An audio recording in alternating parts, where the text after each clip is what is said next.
Scientists warn the aliens, don't land in North America. They didn't listen. There are places on this earth that do not want you there. Not because of fences, not because of warning signs, not because of laws written by men. Because the land itself, the soil, the roots, the dark water, the ancient trees, has spent millions of years learning exactly one thing: how to kill. Sector 9. We have lost contact with Scout Team 4, requesting visual confirmation, requesting static. Something is in the trees. The transmission died. No response. No rescue team. No survivors. In the summer of what scientists would later call the most catastrophic extraterrestrial miscalculation in recorded history, a fleet of alien scout vessels entered Earth's atmosphere and descended toward the North American continent. They had studied us. They had watched our satellites, intercepted our signal, analyzed our cities from orbit. Their intelligence was not primitive. Their technology was not weak. By every measurable standard, they were more advanced than anything humanity had ever produced. And they chose North America, not our cities, not our military bases, not our industrial centers, the wilderness, the forests of the Pacific Northwest, stretching so deep and so dark that sunlight never reached the ground, the swamps of the American South, black water covering roots older than written language, the mountains of the Rockies, where the wind sounds like breathing and silence sounds like a warning. The wetlands, the river valleys, the ancient timber corridors where something is always watching from between the trees, even when you cannot see it. They chose all of it. And they believed, with complete confidence, with scientific certainty, that none of it could stop them. They were wrong. What followed was not a war. Wars are fought between armies. Wars have front lines, strategies, and commanders making decisions in command centers far from the fighting. What happened in North America's wilderness was something entirely different, something older. The ecosystem did not organize. It did not plan. It did not feel hatred or anger or fear. It simply did what it has always done, what it has been doing for longer than humans have walked this earth. It survived. And everything that entered its territory and did not belong, it consumed. Alien soldiers running through fog with no direction and no exit. Thermal imaging capturing massive shapes moving beneath black water. Glowing eyes reflecting light in total darkness. A radio transmitter falling into mud. Something enormous moving through the tree line faster than their cameras could track, screaming, distorted, inhuman, cutting through radio static before cutting to silence. Then one final transmission, quieter than the rest, as if whoever sent it was holding the radio inches from their mouth, spending the last breath they had. "Tell them do not come here." Tell them the forest, static, silent. Human scientists had actually tried to warn them. Years before the landing, when the first confirmed extraterrestrial signals were intercepted and decoded, a team of ecologists, biologists, and wilderness survival experts was quietly assembled. Their job was not to build weapons. Their job was not to plan military strategy. Their job was to describe North America's wilderness honestly, in terms an alien intelligence could understand.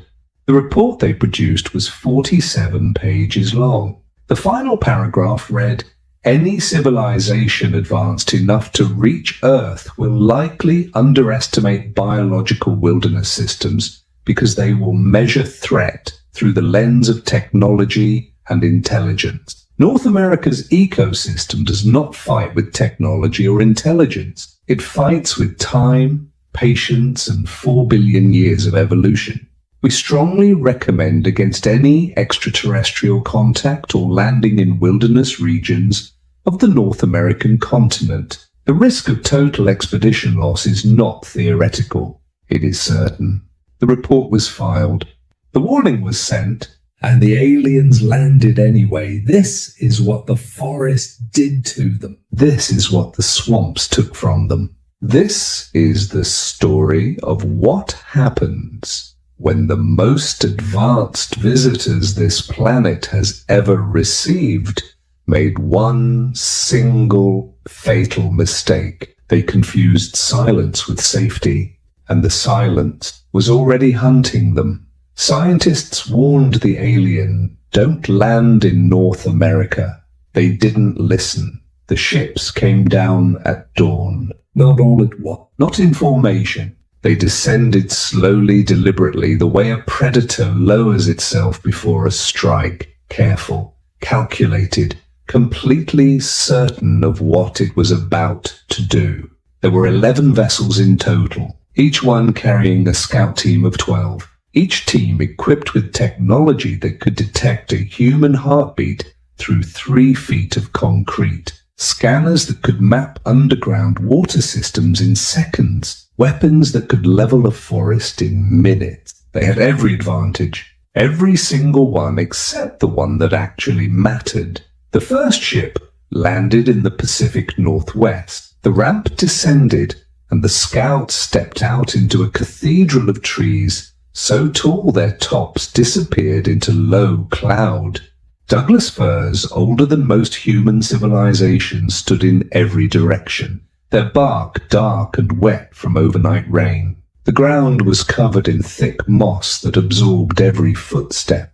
The air smelled like soil and decay, and something ancient that had no name in any language. Scout Commander Vile, whose transmissions were later recovered and translated by a joint scientific team, recorded his first observation with complete confidence. He said the planet felt quiet. He said the forest felt empty. He said Earth's wilderness was beautiful in a primitive way, the way ruins are beautiful, old, forgotten, harmless. He logged the landing as a complete success. He had been on the ground for less than 4 minutes. Across the continent, the other ships were landing in similar silence. 2 vessels descended into the Great Smoky Mountains of Tennessee, where the fog sits so heavy between the ridges that visibility drops to almost nothing by mid-morning. 2 more landed along the edge of the Atchafalaya Basin in Louisiana, the largest river swamp in North America. A place where the water and the land are so tangled together that the boundary between them disappears entirely. 3 ships touched down in the boreal forests of northern Minnesota and Canada, where the winters are brutal and the wilderness stretches for hundreds of unbroken miles in every direction. The remaining vessels scattered across Montana, Oregon, and the Appalachian Highlands. Every landing site was chosen deliberately. The aliens wanted wilderness, not cities. They wanted to study Earth's natural systems undisturbed. They wanted to observe, collect data, and leave. They had a schedule, a clean, organized mission timeline. The wilderness did not care about their schedule. For the first hour, everything seemed exactly as they expected. Scouts moved through the trees in small groups, scanning, recording, collecting samples. Their equipment functioned perfectly. The forests were dense but navigable. The rivers ran clear and cold. Wildlife appeared on their scanners. Deer, birds, small mammals, and scattered at the first sound of movement, exactly the way prey animals were supposed to behave. Nothing challenged them. Nothing threatened them. Nothing even looked at them directly. And that, the scientists who later studied the recordings said, should have been the first warning. Because North American predators do not run. They wait. It was a young scout, later identified only as Kale in the translated transcripts, who first noticed something was wrong. He was part of the Pacific Northwest team, stationed approximately 2 kilometers from the primary landing site, collecting soil samples near the edge of a river. His helmet camera recorded everything. The birds had been singing when he arrived at the riverbank. A constant, layered sound. Dozens of species overlapping, filling every corner of the forest with noise. It was the kind of sound that made the wilderness feel alive and careless, the kind of sound that made everything feel safe. Then the birds stopped, not gradually, not one by one as they noticed him and fell silent. All at once, the entire forest went quiet in a single second, as if something had pressed its hand over the mouth of the wilderness. Cale's camera shows him pausing, looking up, scanning the tree line slowly from left to right. His scanner detected nothing. No movement, no heat signatures, no biological presence within 50 meters. He stood completely still for 11 seconds. Then he picked up his equipment and kept working. He filed no report.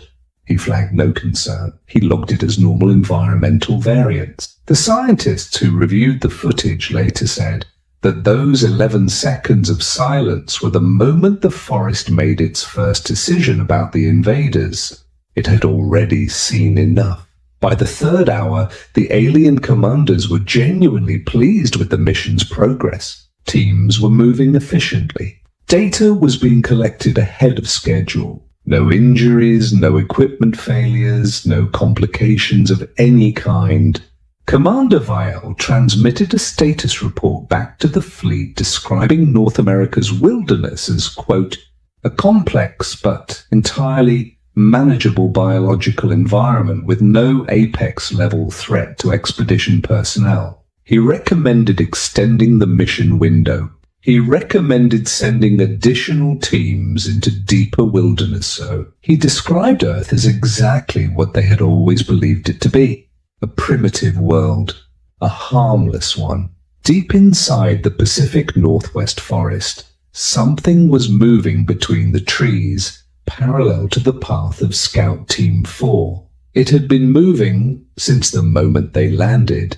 It made no sound, left no visible track on the mossy ground, generated no heat signature large enough to trigger their scanners at distance. It simply moved with them, pace for pace, hidden behind the density of ancient timber, watching with eyes that had been reading forests for thousands of years. The wolves of the Pacific Northwest do not attack immediately. They study first. They learn the rhythm of their target, the way it moves, where it hesitates, where it slows, where it is weakest. They are not animals acting on instinct alone.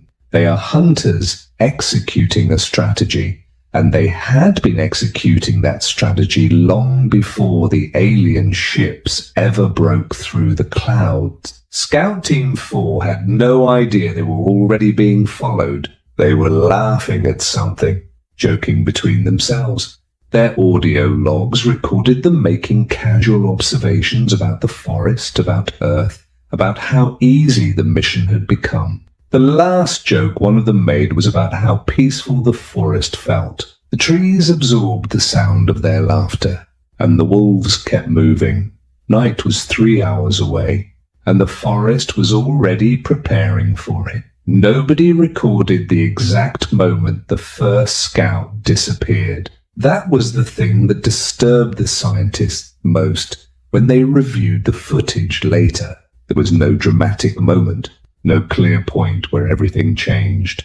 1 second, Scout Team 4 was moving through the forest in a loose formation, scanning, recording, talking quietly among themselves. And then there were 11 of them instead of 12. Nobody noticed for 6 minutes. His name in the translated transcripts was Durrell. He was the rearmost member of the team, responsible for monitoring the environmental scanners trailing behind the group. His helmet camera recorded normally until the 47th minute of the patrol.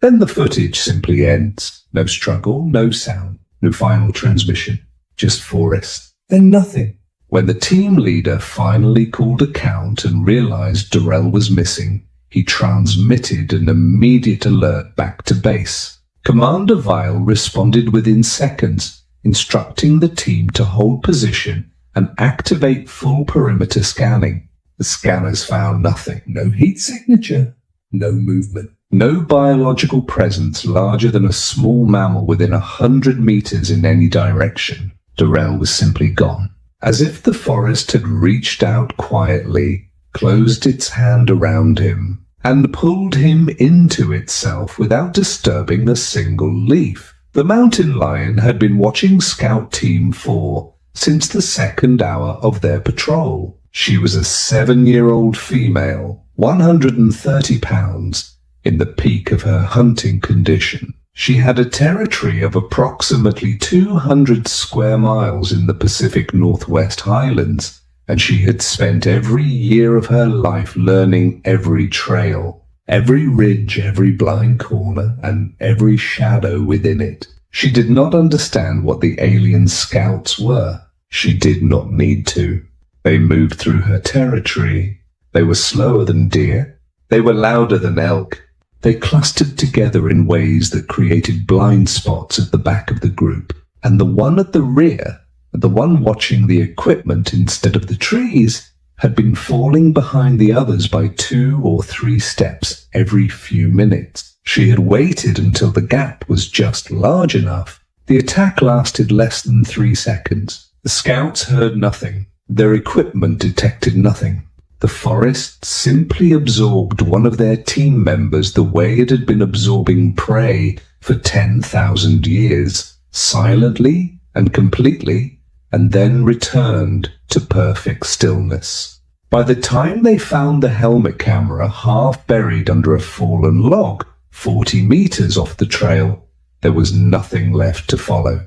The wilderness had closed back over the evidence like water closing over a stone. Commander Vile did not panic. He was experienced, intelligent, and methodical. He reviewed the scanner data, the helmet footage, the patrol logs. He considered the evidence and reached a conclusion that was, by the standards of his civilization, entirely reasonable. One scout had become separated from the team and suffered an accident in difficult terrain. He logged it as a navigational casualty. He ordered teams to move in tighter formation. He did not pull anyone back to the ship. The wolves made their first move 40 minutes later. Scout Team 7 was conducting a river survey approximately 8 kilometers south of the primary landing site. 6 scouts moving along the bank of a wide, fast river bordered on both sides by dense old-growth forest. Their scanners were performing well. Visibility was clear. The mission was running exactly on schedule. What their scanners could not account for was the way wolves use rivers. The sound of moving water masks everything. Footsteps, breathing, the soft displacement of undergrowth. A river is not just a water source or a wolf pack. It is a corridor, a hunting lane, a place where the noise of the world drowns out the noise of the predator. The pack had been moving parallel to the scout team along the opposite bank for 20 minutes, completely invisible behind the tree line, their movements timed to the rhythm of the current. There were 9 of them. The scouts never heard them coming. The wolves crossed the river at a shallow point 300 meters downstream, spread into a wide flanking arc through the trees, and hit the patrol from 3 directions simultaneously. The audio logs from that patrol are among the most disturbing recordings in the entire collection. 11 seconds of complete silence, then noise, sudden, overwhelming, coming from everywhere at once. Scouts shouting coordinates that meant nothing because they could not see what was attacking them. Equipment crashing against rocks. Something massive and fast moving through the undergrowth with a kind of controlled, deliberate violence that had nothing random about it. Then silence again. 4 scouts made it back to the tree line and ran. The wolves did not chase them. They did not need to. The survivors' helmet footage showed something that genuinely disturbed the scientific team reviewing it weeks later. In the last clear frame before the chaos began, the thermal scanner picked up 9 heat signatures arranged in a perfect arc behind the patrol. Not scattered, not random. An arc. Coordinated, deliberate, planned. The aliens had studied Earth's predators from orbit. They had reviewed biological databases. They had classified wolves as mid-tier pack hunters with moderate threat potential. What their databases had failed to convey was something that every rancher, every wilderness guide, every person who had ever spent real time in wolf country understood in their bone. Wolves do not just hunt, they solve problems. And Scout Team 7 had just become a problem they were very interested in solving. Back at the primary landing site, Commander Vial received the casualty reports from both incidents within minutes of each other. He sat with the data for a long time. 2 teams, 2 completely different locations, 2 completely different types of predator. Both incidents happening within the same hour, both executed with a precision that his tactical analysis software flagged as statistically unusual for non-coordinated biological organisms. He ran the numbers 3 times. The probability of both attacks occurring independently, without any form of communication or coordination between predators, was extremely low. He stared at that number for a long time. Then he made a decision that every scientist who later reviewed the mission logs agreed was the single most catastrophic error in the entire expedition. He decided the number was a coincidence. He ordered all teams to continue their missions. He increased their weapon readiness protocols. He did not consider, not even for a moment, that the forest might already know exactly where every single one of his teams was. In the deep timber, 2 kilometers north of the landing site, a grizzly bear raised its head from a stream. It had heard something it did not recognize, something that did not belong in these woods, something that smelled wrong in a way that made the old, deep part of its brain, the part that had been keeping bears alive through ice ages and mass extinctions, fire a simple signal. Threat. It stood up to its full height, 7 feet tall, 840 pounds, muscles built from years of tearing apart logs, dragging elk carcasses up mountain slopes, surviving winters that would kill almost anything else on this continent. It turned toward the smell, and it began to move. There is a concept in ecology called a disturbance cascade. It means that when something disrupts a wilderness system, a fire, a flood, an invasive species entering territory where it does not belong, the entire ecosystem responds. Not just the predators, not just the large animals, everything. Every layer of the biological web shifts, adjusts and reacts in ways that amplify each other until the disruption is either absorbed or destroyed. The alien scouts were the most significant disturbance North America's wilderness had experienced in living memory, and the cascade had already begun. The birds moved first. This is something hunters and wildlife biologists have understood for generations, but the alien commanders had no reference for it in their databases. When something wrong enters a forest, something that does not belong, something that carries the chemical signature of a predator the ecosystem has never encountered before, the birds respond before anything else does. They do not fly away. They watch. And they talk. The alarm calls of North American songbirds carry specific information. Not just danger, but the type of danger, the direction, the distance, the size. A blue jay's warning call means something different from a robin's. A sudden silence from a section of means something different for frantic. Every predator in the surrounding area that has grown up learning these signals understands what those calls mean as clearly as a soldier understands radio code. Within 2 hours of the alien landing, every bird within 5 kilometers of every landing site had gone silent in sequence, broadcasting the location of every alien patrol to every predator in the surrounding wilderness. The aliens walked through forests that were quietly announcing their every movement to things they could not see. Commander Vial was reviewing casualty reports when the next transmission came in. It was from Scout Team 3 operating in the Great Smoky Mountain. The team leader's voice was controlled, professional, carrying the careful calm of someone who was working very hard not to sound afraid. He reported that his team had been hearing movement in the forest surrounding their position for approximately 40 minutes. Consistent movement, keeping pace with their patrol, staying outside scanner range but never disappearing entirely. He said it felt, and he paused before using the word coordinated. Vial asked him to clarify. The team leader said that the movement seemed to be coming from multiple directions simultaneously, that every time they changed course, the movement adjusted within seconds, that his scanner was picking up brief thermal flickers at the edge of its range, never long enough to get a clear reading, never close enough to identify. He said it felt like they were being herded. Vial told him to maintain position, increase scanner frequency, and report any direct contact immediately. The transmission ended.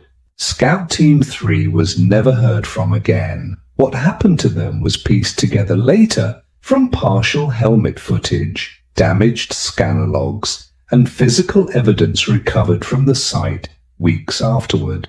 They had stopped in a small clearing to recalibrate their equipment, a reasonable decision. The clearing gave them visibility in every direction. Open ground, no blind corners, clear sight lines to the tree line on all sides. What they did not understand was that clearings in old-growth forest are not safety. They are ambush points. The deer had been moving through the clearing in a panic, not because they were being chased, but because wolves behind them were pushing them forward. The deer exploded from the eastern tree line and scattered across the clearing in every direction, creating sudden chaos, noise, and movement that overwhelmed the scout scanners with biological signatures all at once.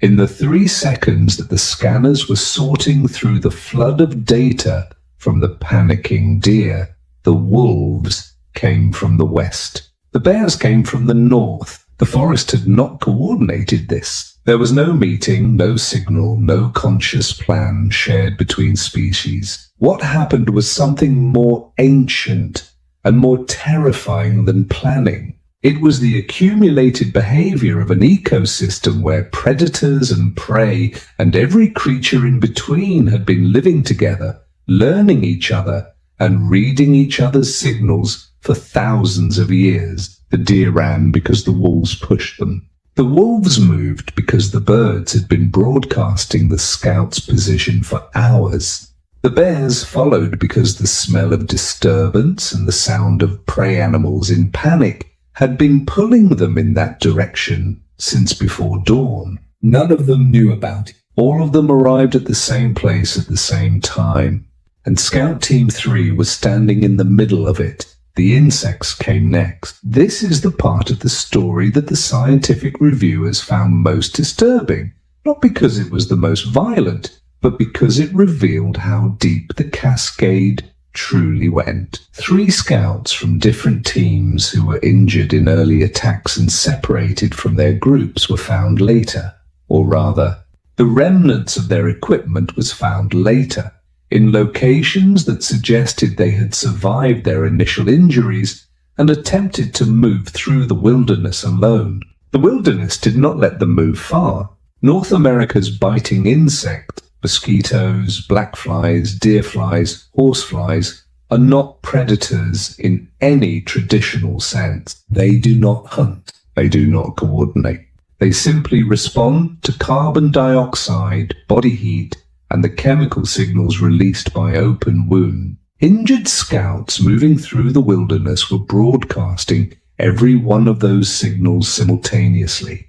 The swarms found them within minutes, not just uncomfortable, not just painful. The sheer volume of insects in the deep wilderness during peak season is something that people who have never experienced it cannot fully imagine. Enough to cloud vision. Enough to enter breathing passages. Enough to drive even large animals into rivers just to escape them. The injured scouts had no rivers. They had no shelter. They had equipment designed to fight armed threats, not biological ones. The forest did not send the insects deliberately.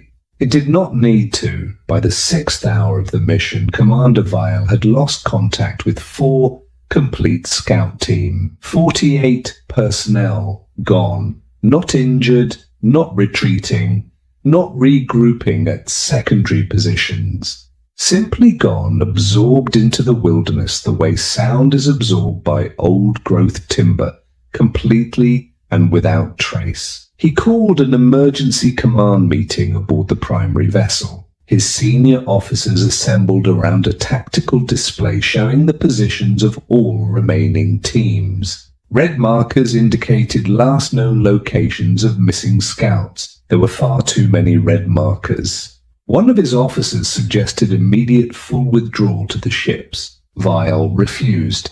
He said they had not yet determined the nature of the threat.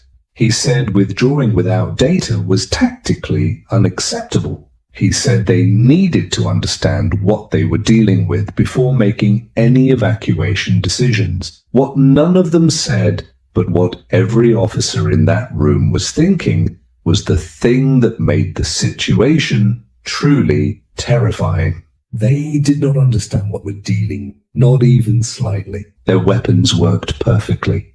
Their equipment was functioning. Their training was elite. They had every technological advantage that their civilization could provide, and the forest was eating them alive. 2 kilometers north of the command vessel, the grizzly bear that had caught the alien scent at the river that morning had been following the smell for hours. It was not hungry. It had fed well the previous day. This was not about hunger. This was about something entering its territory, something wrong and foreign and threatening in a way that bypassed every higher function and spoke directly to the oldest, deepest part of its animal brain. It moved through the forest without hurry, without noise. 840 pounds of muscle and bone moving between ancient trees with a patience and a silence that seemed impossible for something that size. It had been getting closer for hours. Now it was very close. Scout Team 9 was the largest remaining patrol. 8 scouts, fully armed, moving in tight formation through the timber north of the landing site. They had heard the casualty reports. They were alert, weapons ready, scanners at maximum sensitivity. They heard the grizzly before they saw it. Not footsteps, not growling, breathing. Deep, slow, rhythmic breathing coming from somewhere in the darkness between the trees ahead of them. Something enormous, close enough that they could hear it, but invisible behind the density of the forest. The team leader ordered them to stop. They stopped. The breathing stopped too. Silence stretched for 10 seconds, 20, 30. Then a tree moved. Not fell, not cracked. Moved. Shifted sideways at its base as if something behind it had pressed its full weight against the trunk, testing it before deciding to come around instead. The team leader raised his weapon. He never got to fire it. The grizzly bear hit Scout Team 9 like a wall. There is no other way to describe it. Not like an animal attacking, not like a predator hunting. Like a wall of muscle and bone and pure biological force moving at 30 miles an hour through dense timber and hitting 8 armed scouts before any of them had time to process what was happening. The helmet footage recovered from that engagement lasts 11 seconds. 11 seconds of noise, motion, chaos, and then one by one the cameras go dark. The last camera still running belongs to a scout who made it 40 meters into the trees before the footage ends. His final recorded image is looking back toward the clearing where his team had been standing. The clearing was empty. The bear was already gone. The forest was already quiet again, as if nothing had happened at all. Commander Weil watched the footage 3 times without speaking. His officers stood around him in complete silence. Nobody offered analysis. Nobody suggested tactical response. Nobody said the thing they were all thinking, which was that their weapons had been in the hands of 8 trained soldiers, and not one of them had managed to fire a single shot before the bear was already finished and walking back into the darkness. 840 pounds moving at 30 miles an hour through a forest it had lived in its entire life. By the time human eyes registered the movement, it was already over. Weil finally spoke. He said he wanted every remaining team pulled back within 1 kilometer of the landing sites immediately. His officers said that 4 teams were already too deep in the wilderness to comply within a safe time frame. Weil said to try anyway. 3 of those 4 teams never made it back. What happened in those forests over the following hours was not a series of random animal attacks. That is the thing the scientists studying the recovered data kept coming back to again and again in the months after the expedition ended. It was not random. The moose came next, and the moose changed everything because unlike the wolves, unlike the mountain lion, unlike even the grizzly bear, a moose does not attack with stealth or strategy or patience.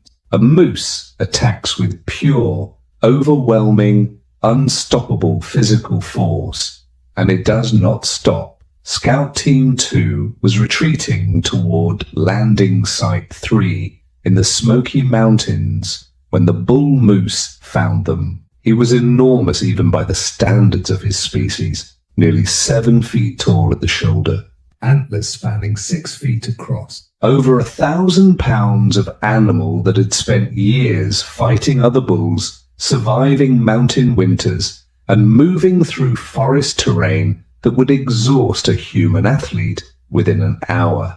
The scouts heard him coming from 300 meters away. They thought the noise, crashing, splintering, something huge moving through the forest without any attempt at silence, was another bear. They raised their weapons. They formed a defensive line.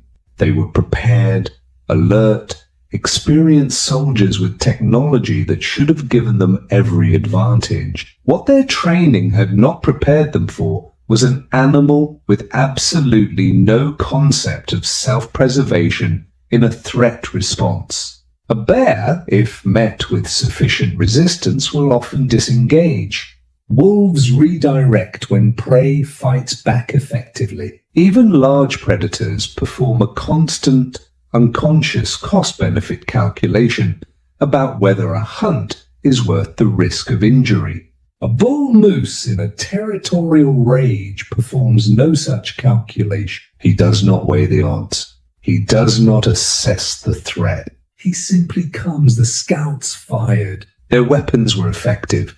Under normal circumstances, against a conventional threat, they would have been more than sufficient. The moose covered 300 meters of dense forest in less than 20 seconds. 3 scouts were down before the others had time to scatter.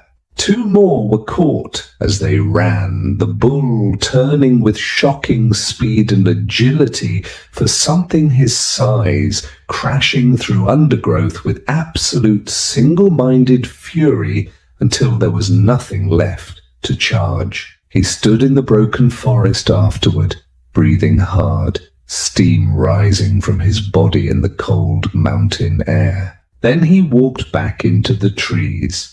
Unhurried, undefeated, Weil received that casualty report and did something none of his officers had ever seen him do before. He went silent for a very long time. When he finally spoke, he did not talk about tactics or weapons or mission parameters. He asked his chief science officer a single question.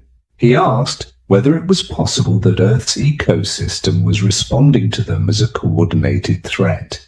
The science officer hesitated before answering. She said that biological coordination between species without direct communication was theoretically possible in mature ecosystems. Alarm signals, scent markers, behavioral responses that created chain reactions across species boundaries. She said that in theory, yes, a sufficiently mature wilderness system could exhibit what appeared to be coordinated defensive behavior without any individual animal being consciously aware of it. Vial asked her what the probability was that this was happening right now. She looked at the casualty reports on the screen in front of her. She said she thought the probability was very high. The rattlesnakes were the ones nobody survived to report on directly. 3 separate scouts were recovered later, their equipment intact,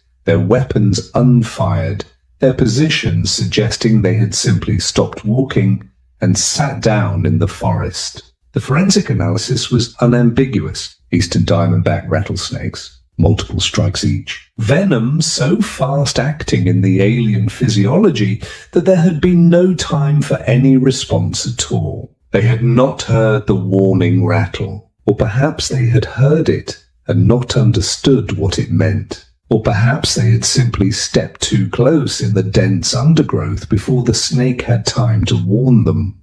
It did not matter. The forest floor of North America is not just trees and soil and roots. It is layered with patience. Some of that patience has fangs. The Wolverine encounter was documented on a functioning helmet camera and became one of the most studied recordings from the entire expedition.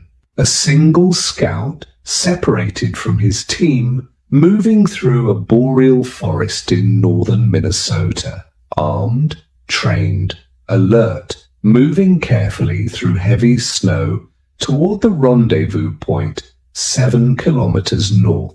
The Wolverine appeared from behind a fallen log and attacked without hesitation, without warning, without any of the preliminary behavior that the scouts' training had taught them to expect from a predator before an attack. Wolverines do not do preliminary behavior. They attack. The scout was significantly larger, significantly heavier, carrying weapons that could have ended the encounter in an instant.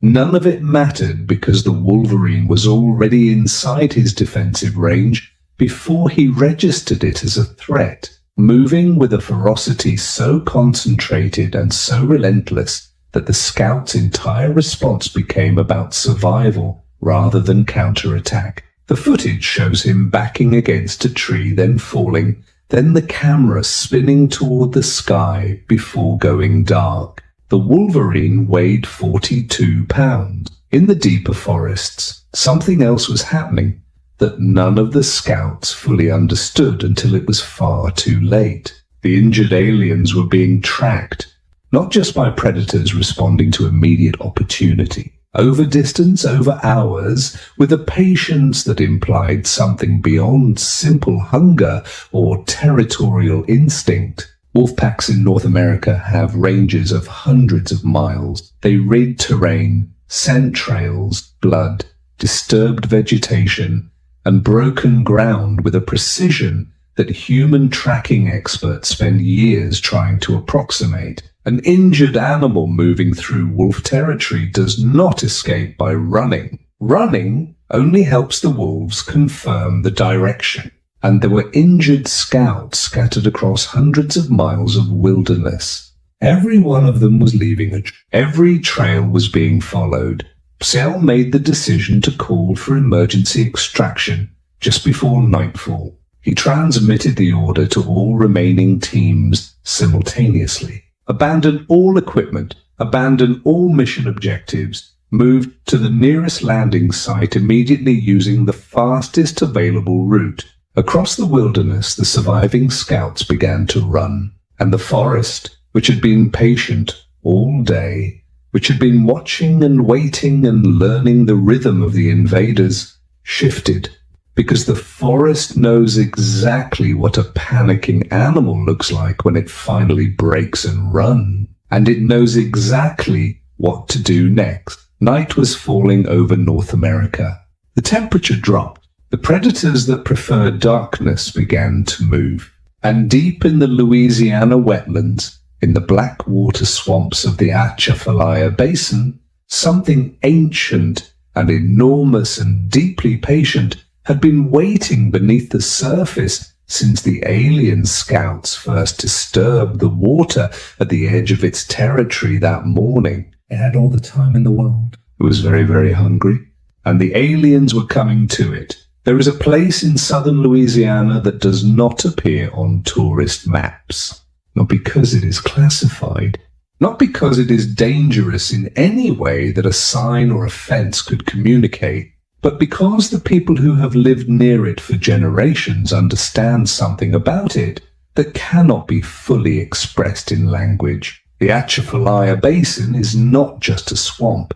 It is the oldest living thing in North America. 4 million acres of black water, cypress trees, Spanish moss, and silence so deep it has weight. A place where the land and the water have been arguing about their boundary for 10,000 years, and neither one has won. Where the roots of trees older than most human civilizations reach down through mud and water into something deeper that has no name. Where the fog comes in at dusk and does not leave until well after sunrise, and in the hours between there is a darkness so complete that you can hold your hand in front of your face and see nothing. The alien scouts assigned to the Atchafalaya had been operating in its outer edges all day. Now fleeing from the forest attacks, the wilderness on every side of them, they were moving toward its heart. There were 11 of them left. They had started the day as 2 full teams of 12, 24 scouts fully equipped, moving into the basin with confidence and scientific curiosity and absolutely no understanding of where they were going. The day had taken 13 of them. Not all at once, not dramatically. 1 here, 2 there. A scout who stepped off a route into water that turned out to be 12 feet deep.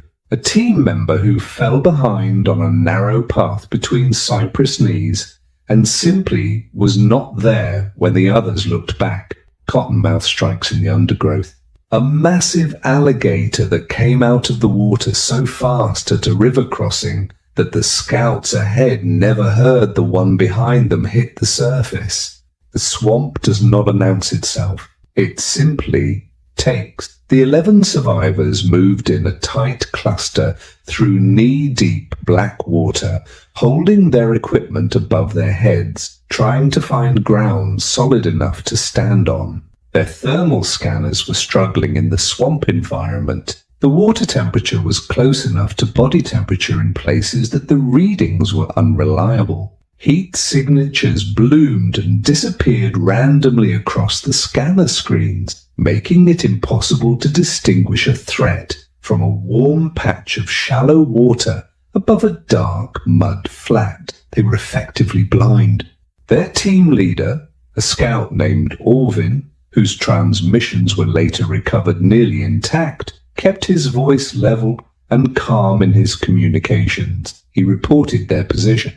He reported the scanner difficulties. He requested aerial extraction. The response from Commander Vale was not reassuring. The extraction vessels could not land in the basin. The canopy was too dense, the ground too unstable, the water too shallow for aquatic landing, but too deep and too unpredictable for a ground approach. He told Orvin to move northeast toward an area of higher ground approximately 4 kilometers away. 4 kilometers through the Atchafalaya at night. Orvin acknowledged the order without comment. He turned his team northeast. The water closed around their legs as they walked. The first one disappeared at the 40-minute mark.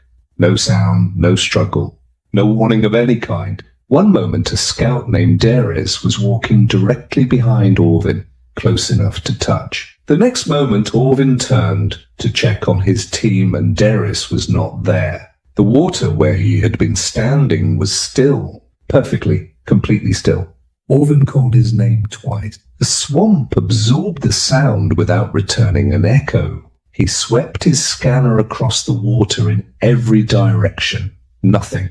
He stood there for 5 seconds. Then he ordered the team to keep moving, because stopping in the Atchafalaya at night was not an option, because whatever had taken Darius was still in the water around them, and because somewhere behind them, moving through the darkness under the surface, something had just realized that these strange creatures walking through its swamp were not leaving.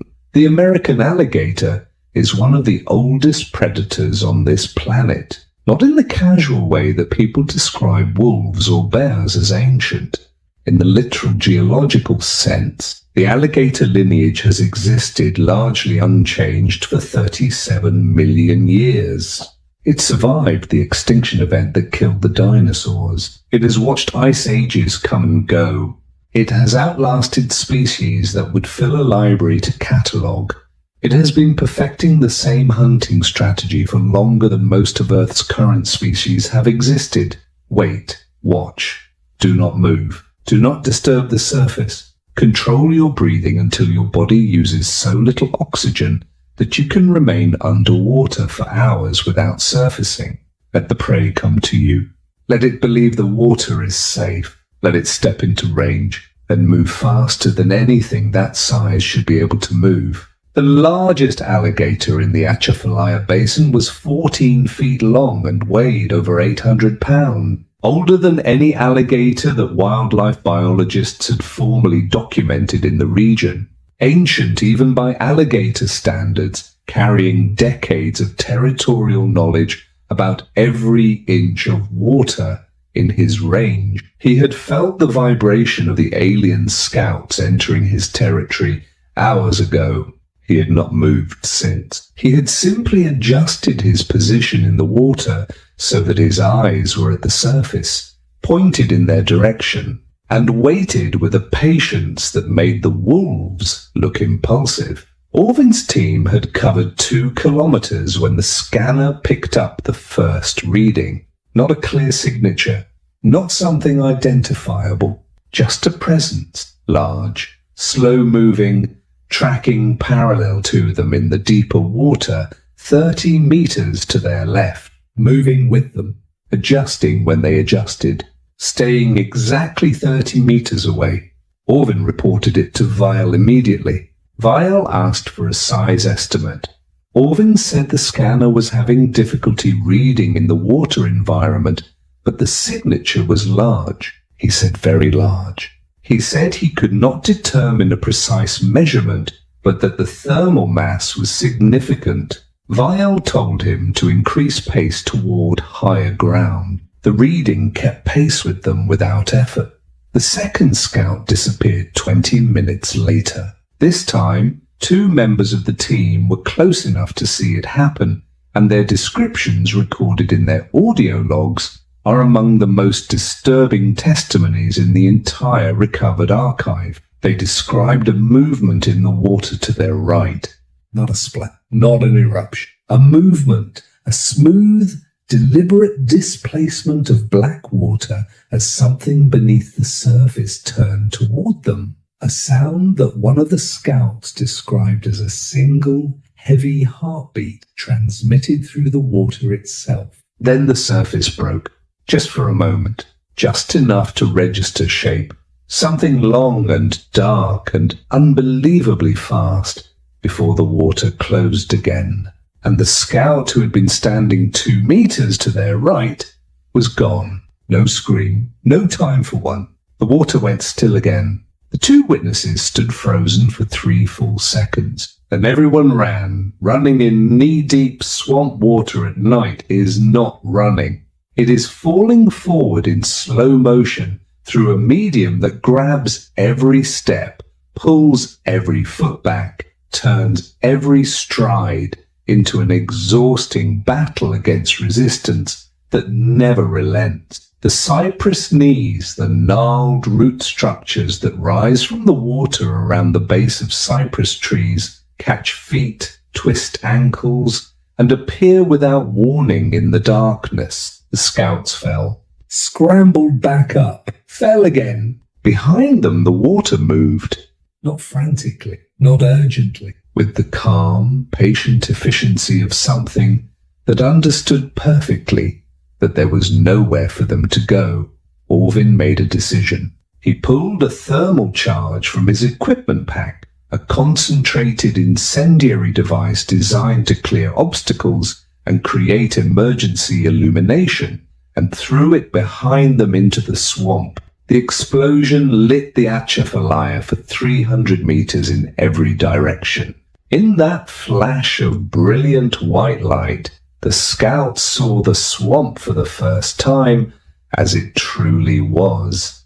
Alligators everywhere, in the water, on half-submerged logs partially visible between cypress roots, floating motionless with only their eyes and the ridges of their backs breaking the surface. Dozens of them, surrounding the scouts in a wide arc that had been closing for hours without a single sound. The image lasted 2 seconds before the darkness returned. In those 2 seconds, Orvin counted at least 30 separate pairs of eyes reflecting the light back at him. And far back, in the deeper water where the explosion's light barely reached, something moved, something far larger than the others. Something that did not react to the explosion at all. No flinching, no retreat, no disturbance. Just watching, just waiting. They found higher ground 20 minutes later. A small rise of solid earth barely large enough for all of them to stand on together. Roots and mud above the waterline, surrounded in every direction by black water and darkness. Orvin transmitted their coordinates to Vial and requested immediate extraction. They waited. The water around their small island of ground was completely still. That was the worst part, Orvin would later record in his final transmission. The stillness. Because something that large, making no movement in water that surrounded them completely on every side, was not absence. It was control. When the extraction vessel finally reached their coordinates 2 hours later, it found the elevated ground. Empty, no equipment, no bodies, no signs of struggle, just the swamp, silent, still, patient, unchanged, as if 11 alien scouts had never been there at all, as if the Atchafalaya had simply absorbed them the way it absorbs everything that enters it without permission, completely, and without apology. Commander, Vial stood at the edge of his ship's observation platform and looked out at the forest. It was past midnight now. The trees stood black against a sky thick with clouds, no stars visible, no moon. The forest edge was 30 meters from the landing site, perimeter, and in the darkness it looked less like a natural boundary and more like a wall, solid, impenetrable. Watching, he had lost contact with 61 scouts, 61 personnel, gone, absorbed into the wilderness of a planet his civilization had classified as primitive and harmless and easy. He had 11 ships and roughly 80 personnel remaining, and somewhere out there in the darkness between the trees, something was moving. He could hear it, not clearly, not close enough to identify, but there, a sound at the very edge of perception, rhythmic and deliberate, like breathing, like the forest itself had lungs and was using them. He stood there for a long time. Then he went back inside and ordered a full strike operation. The plan was straightforward. Vial would deploy his remaining scouts in a coordinated perimeter sweep. supported by aerial drones and heavy weapons platforms, moving outward from all 11 landing sites simultaneously and burning a corridor through the wilderness wide enough to break whatever coordination the ecosystem had developed against them. His officers approved the plan without objection, not because they thought it was a good plan, because they could not think of a better one. The forest had taken their stealth. It had taken their technology advantage. It had taken their scouts one by one through patience and darkness and biological systems they did not understand. Fire, Vile reasoned, was something the forest could not adapt to. He was wrong about that too.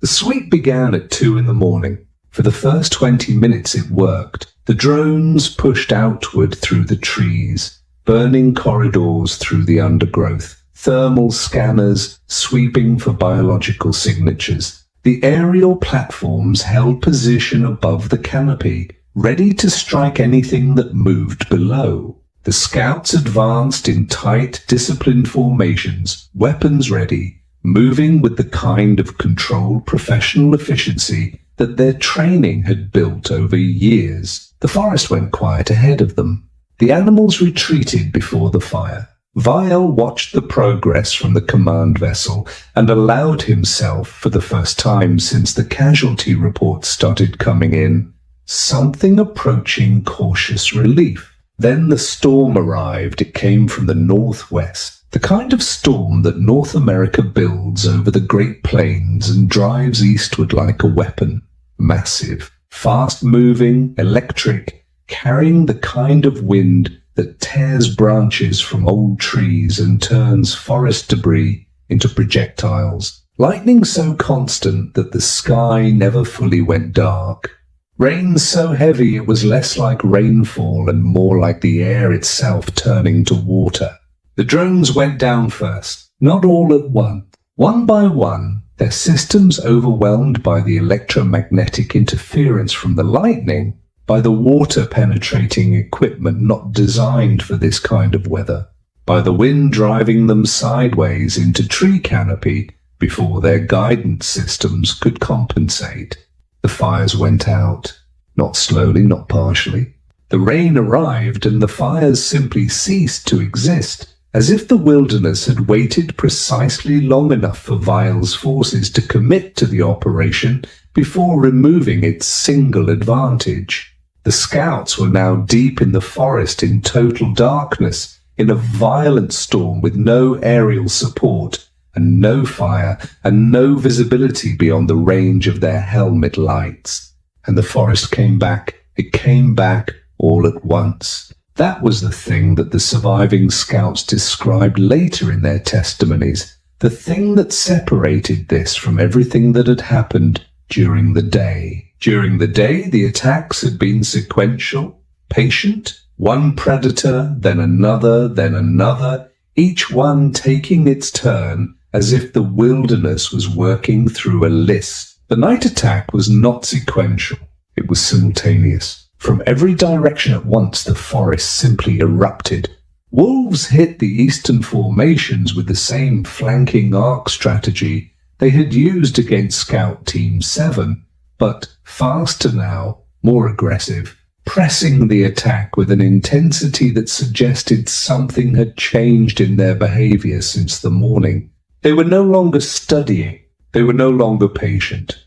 They were finishing. Bear attacks came from the north and west, multiple bears moving through the burning and then rain-soaked forest with a speed and aggression that defied the size of the animals producing it. Scouts who had weapons ready and clear sightlines still could not get shots off because the bears covered ground so fast between the trees that by the time a targeting system locked on, the animal was already somewhere else. From the south, where the forest gave way to wetland margins, alligators that had followed the scouts inland from the swamp edges waited in the flooded undergrowth created by the storm rainfall. 3 scouts went into water that had not existed an hour ago and did not come back out. And above it all, barely visible in the flashing lightning, Birds circled, hundreds of great horned owls, ravens, and others that defied identification in the darkness,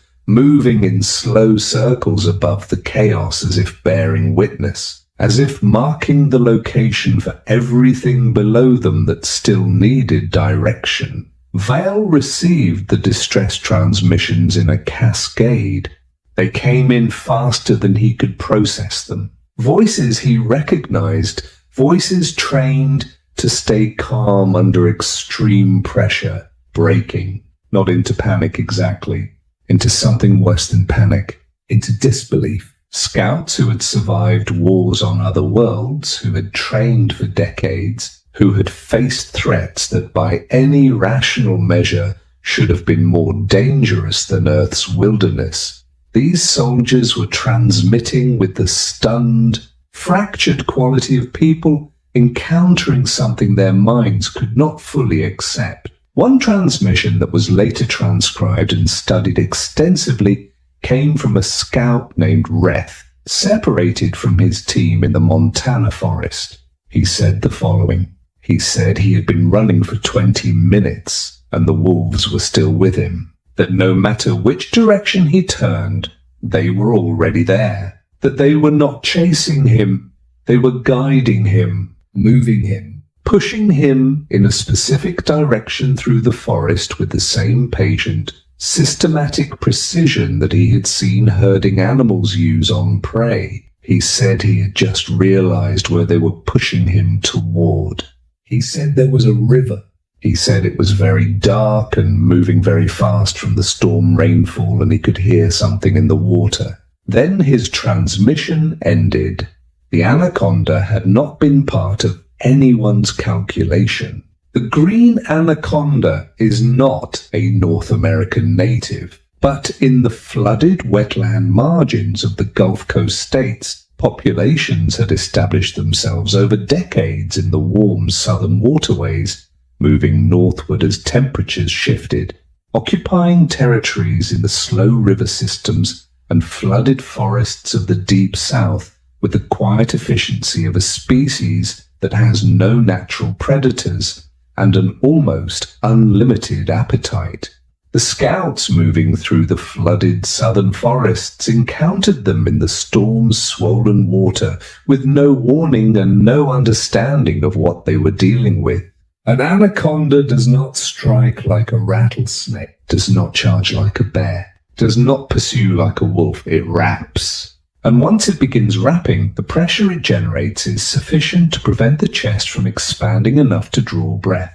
It is not a painful death in the way that claws or fangs produce pain. It is a slow, quiet, inevitable death that the animal delivers with absolute patience, waiting for the struggling to stop, reading the body beneath its coils with senses tuned to detect heartbeat and breath. 3 scouts entered flooded forest in the Louisiana lowland. None of them understood what the thickness of darkness in the water around them actually was until it was far too late. By 4 a.m, Vial had 63 personnel remaining across 11 ships. He made the decision he should have made 24 hours earlier. Full withdrawal, no recovery of missing personnel, no equipment retrieval, no data collection, no attempt to understand or document what had happened. Just leave.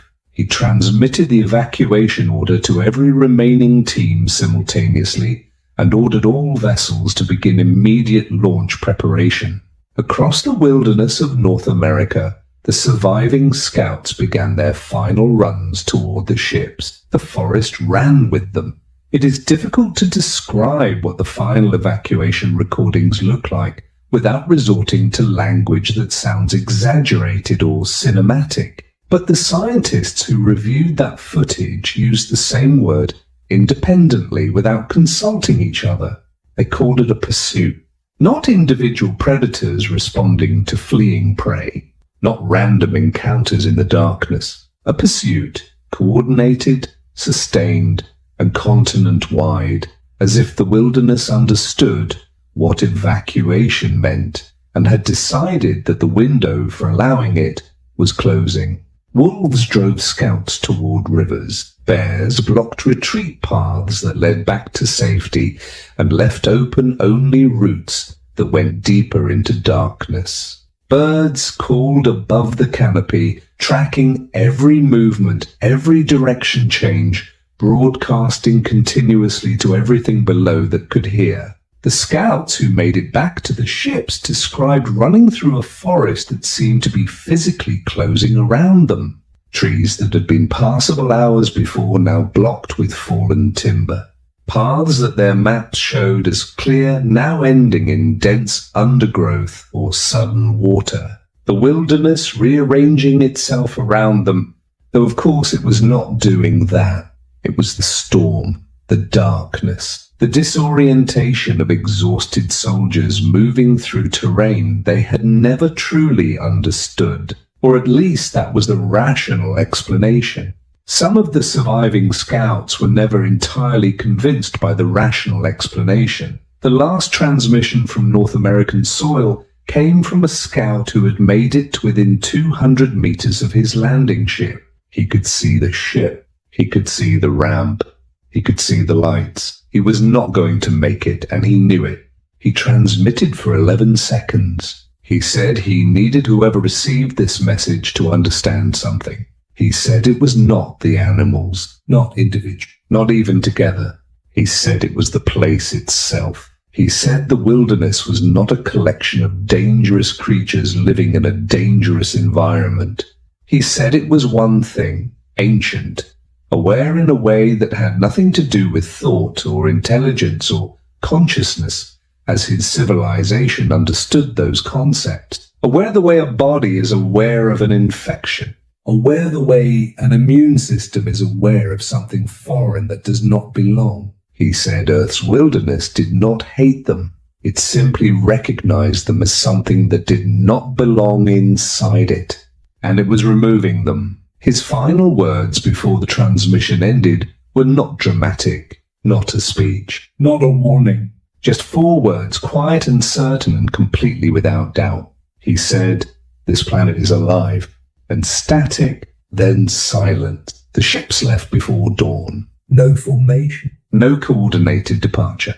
They rose one by one from their landing sites across the continent, pushing up through the storm clouds, through the lightning, through the rain that was still falling in heavy curtains across the wilderness below. Each vessel climbing alone, leaving behind equipment, leaving behind data, leaving behind 61 scouts whose transmissions had simply stopped at various points throughout the longest night in the expedition's history. From orbit, the continent looked exactly as it had when they arrived. Dark, green, vast, indifferent. No sign of the invasion. No sign of the battle. No fires visible through the cloud cover. No disturbance in the forest canopy that would have suggested anything unusual had occurred in the wilderness below. North America looked from space exactly like what the alien databases had always said it was. Quiet, harmless, primitive. Commander Vial sat alone in his command chamber for a long time after the fleet broke atmosphere. He had the casualty reports in front of him. 61 names. 61 personnel files, 61 sets of final recorded transmissions that his analysts were already beginning to review and catalogue and file into the expedition's official record. He thought about the 47-page report the human scientists had sent them. He had read it before the mission.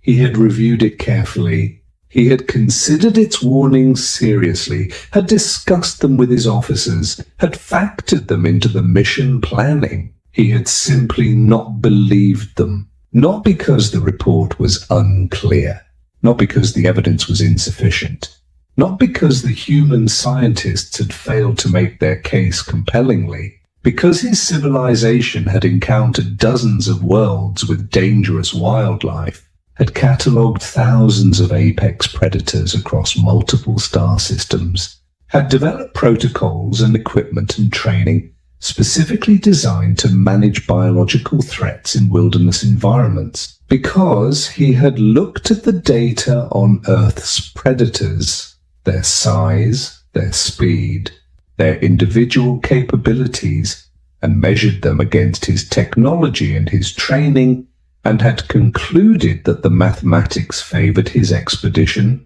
overwhelmingly. He had been measuring the wrong things. The official expedition report, filed 6 weeks after the fleet's return, contained a section that was later widely distributed among interstellar scientific communities. It was titled, "On the Misclassification of Mature Biological Ecosystems as Low-Threat Environments." Its central argument was simple: individual threat assessment, the practice of evaluating dangerous species one at a time, measuring their physical capabilities against available countermeasures, was fundamentally inadequate for understanding mature wilderness systems. A grizzly bear measured against available weapons technology was manageable.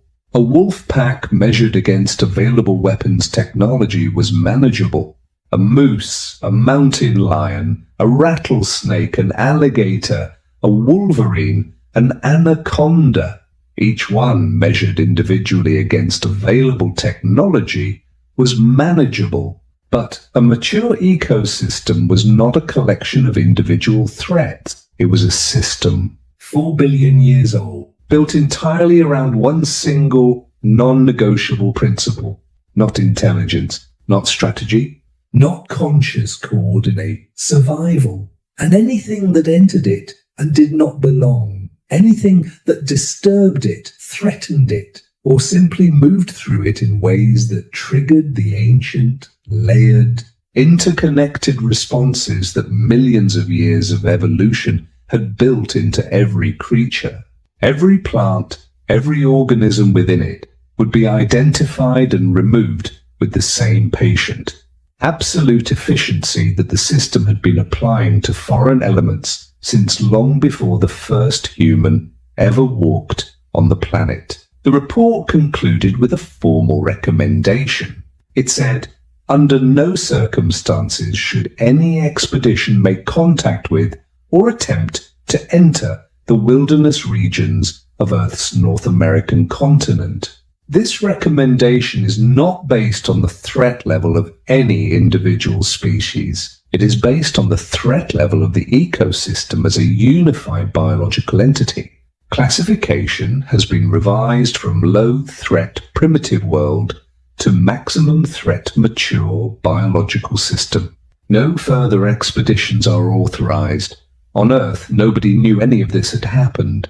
The wilderness did not report the invasion, did not mark it, did not celebrate it or mourn it or remember it in any way that human observers could detect. The forests of the Pacific Northwest stood in their ancient silence, rain moving through the canopy the way it had moved for centuries. The same birds singing the same territorial calls in the same territories they had always defended. The Great Smoky Mountains settled back into their fog, the ridgelines disappearing into low cloud the way they did every morning. The same trails running through the same timber that had been growing there since before the first European ever set foot on the continent. The Atchafalaya Basin lay black and still and patient beneath its cypress canopy. The same dark water, moving in the same slow currents through the same ancient root systems. The same eyes watching from the surface of the water in the same silence they had always watched from. 6 weeks after the alien fleet left Earth's orbit, a wildlife biologist conducting a routine survey in the Pacific Northwest found something unusual at the edge of a river, a piece of metal, not any alloy he recognized, partially buried in the mud of a riverbank, already beginning to be covered by the roots of a fern growing over it from above. Strange markings along one surface that he photographed and submitted to his university for analysis. The analysis came back inconclusive. Unknown alloy.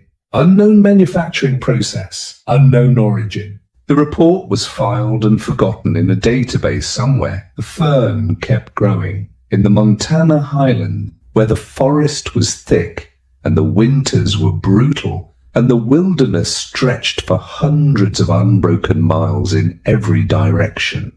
A rancher riding fence line in the early morning found something in a meadow that he had not expected. A depression in the perfect circle, 30 feet across. The grass at the center, dead and blackened. The soil compressed in a way that suggested something extremely heavy had rested there for a period of time. He looked at it for a while. He had lived next to that wilderness his entire life. 40 years of watching it, working around it, understanding in the quiet and practical way of people who spend their lives outdoors that the wilderness operated by rules that had nothing to do with human logic or human timelines. He did not know what had made the depression. He did not particularly want to know. He rode back to his ranch and did not mention it to anyone. By the following spring, the grass had grown back completely. The meadow looked exactly as it always had. The forest does not keep records. It does not build monuments. It does not tell stories. It does not pass down warnings through generations in language or writing or symbol. It passes them down the only way it has ever passed anything down. Through the biology of every creature within it. Through the instinct that tells a wolf pack to move in coordinated arcs when something unfamiliar enters its territory. Through the silence that falls across an entire section of forest when something wrong crosses the boundary. Through the patience of an alligator lying motionless beneath black water for hours, waiting for the right moment with a certainty born not from thought, but from 37 million years of being exactly what it is. The wilderness does not remember the alien invasion, but it is no less prepared for the next one. Somewhere in the files of a classified government program that technically does not exist, the original 47-page report, written by a team of ecologists and wilderness biologists, sits in a digital archive that is reviewed and updated every few years. The final paragraph has never been changed. It still reads exactly as it did the day it was written. Any civilization advanced enough to reach Earth will likely underestimate biological wilderness systems because they will measure threat through the lens of technology and intelligence. North America's ecosystem does not fight with technology or intelligence. It fights with time, patience, and 4 billion years of evolution. We strongly recommend against any extraterrestrial contact or landing in wilderness regions of the North American continent. The risk of total expedition loss is not theoretical. It is certain. Below the original paragraph, added by a later reviewer in plain, quiet language, is a single additional line. It reads, "This assessment has been field verified." The last light of the documentary fades slowly. Morning sunlight moving through old-growth timber. Birds singing in the canopy above. A river running cold and clear over stone. A meadow green and undisturbed in the early light. Beautiful, peaceful, ancient, and deep between the trees, barely visible, barely there. Movement. Something watching. Something that has always been watching. Something that was watching long before we arrived and will be watching long after we are gone. The wilderness does not sleep. It does not rest. It does not forget what does not belong. It simply waits. It has always been very good at waiting.